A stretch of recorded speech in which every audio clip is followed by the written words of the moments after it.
Hello, everyone. My name is Linda Gunno. I am the CEO, Master Certified Florist and Wedding Planner of Linda Perfection Creations. Linda Perfection Creation is an event planning and wedding decor company. We cater to small and large events in and around the Philadelphia area. We do full service, partial, custom. We also do month of coordination. Most people know it as a day of coordinations. My packages is tailored to the needs of my couples. You don't have to pick the painting and the decor. You can do either or. We also offer service for floral services, where if you just need a bridal bouquet or just a boutonnieres for your party or centerpieces, we do that as well. I have over 10 plus years in the wedding industry, and I love what I do. This business is a passion of mine. I started my business as a hobby, and it turned into a business. And over the years, the same joy and excitement that I have every single wedding, I love it because each wedding that I plan, it is different. No two couple I liked. Sometimes there's new things that I learn from new couple, learn new jurisdictions, and go travel to many places, in state and international. So I really love what I do. So I'm going to continue my journey today about invitation. The first time we spoke about, I briefly talked about the timeline to send your invitation, about 8 weeks.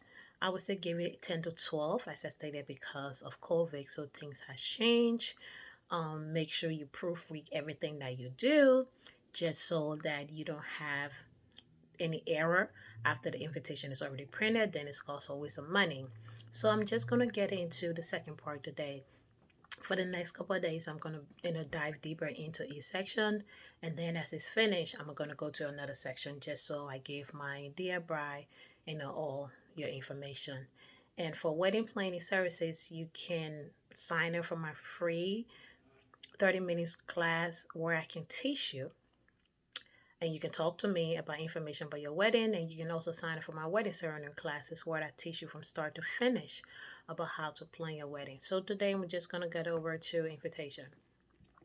One thing, when you are after invitation arrive and you order it, you proofread it, everything is the way it's supposed to do. When you are sending your invitation out to people, on the envelope, make sure everything is handwritten. It's not printed. It looks, when it's more personal when it's handwritten. The standard guideline for every invitation is supposed to be ready by your hand. Make sure before you start writing, prior before the invitation come, make sure your guest list, you have the correct spelling of people names. You have the relation. So for example, let's say you say John Brown, mom friend, or childhood friends, or best friend. You're not putting it down in the invitation, but have that on your guest list so you know who and what. Make sure you get the right address. Verify it from them. Don't just assume. Even if you know it, just send it back to them. Say, hey, I just want to verify your address. Make sure you put the titles if there are doctors. Or also know the difference from a PhD and a regular medical doctor. So you make sure you address them properly. Make sure their name is spelled properly, because people really take that to heart, that if you know that you don't know how to spell the name. For my example, my name is Linda. My name is spelled with a Y, not an I. I get a little offended if people spell my name with an I, because that's not my name. So you don't want to send something personal to an invitation of the person and you don't know how to spell the name.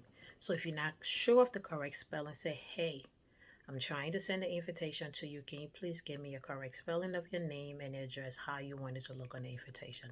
Then you have that. And as I said, when you're practicing the invitation, make sure you have family and friends over who will help you send these invitations out, and to help you write it around and fix it and just make it look good. You know, um, time that will help you, because if you gotta get 100 people, if it's just you and your spouse, it get overwhelming. Sitting there trying to handwrite 100 people, that's a lot.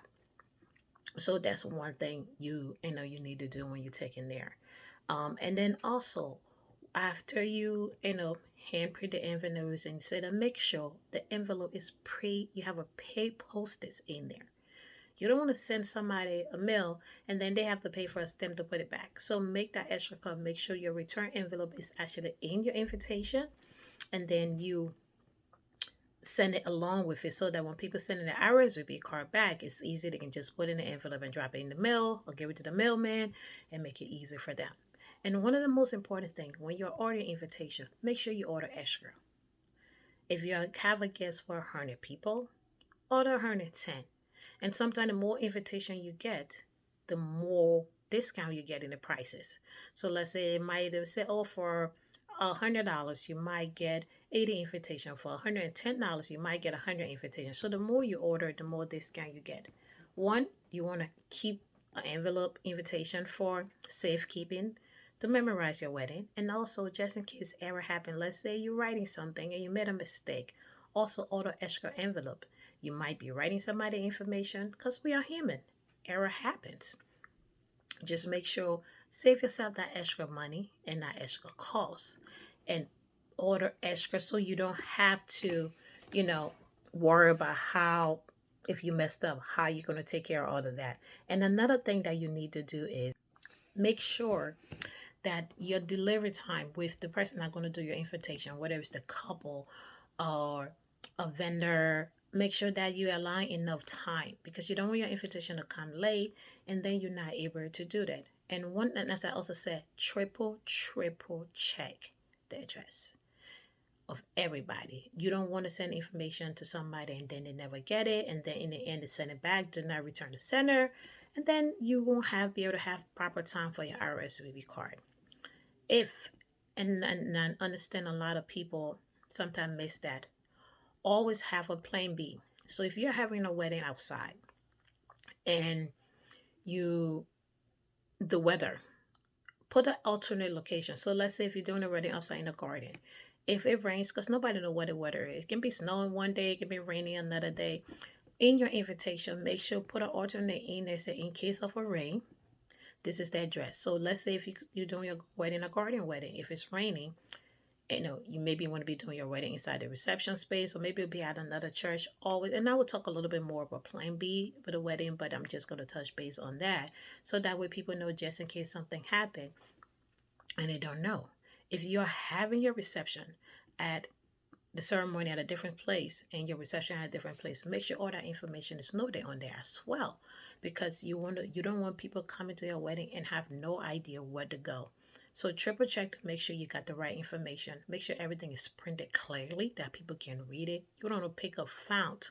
And I understand maybe you want to pick something fancy and dancy. But think about it. Not everybody can read cursive. Not everybody. Make sure the ink is clear. Make sure the color is clear. That people may be able to understand it and understand what, And another thing when you're doing your invitation, and I will talk about that tomorrow too, but the wordings, make sure that you spell everything out. Make sure that you have enough information on there that people will know what they are doing. Like they can understand it, that they know where to go. You don't want somebody coming to your reception or your ceremony space and they have no idea, they're just lost and confused. I would say make sure everything is printed correctly. Triple check. That's the good thing.